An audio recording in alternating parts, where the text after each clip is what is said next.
ఆదిలాబాద్ జిల్లా ఉట్నూరు మండలంలో రాష్ట్ర పంచాయతీరాజ్ మహిళా శిశు సంక్షేమ శాఖ మంత్రి సీతక్క పర్యటించారు.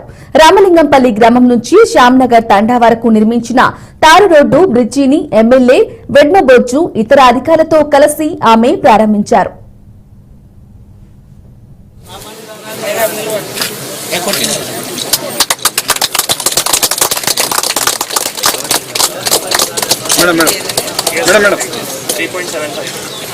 देवी क्षत्राः हरिप्रदा प्रक्षत्राः प्राणायं स्वा पन्यं स्वा उदयं स्वाहा सामान्य स्वाभ्रम सामध्य మీరు కొబ్బరికాయలు చిన్న చిన్న అంటే మొన్న గుర్తుగా వచ్చింది. నేను కానాపూర్లు ఎన్నిగ్రహించేటప్పుడు పెద్ద పెద్ద కాయలు ఉన్నాయి.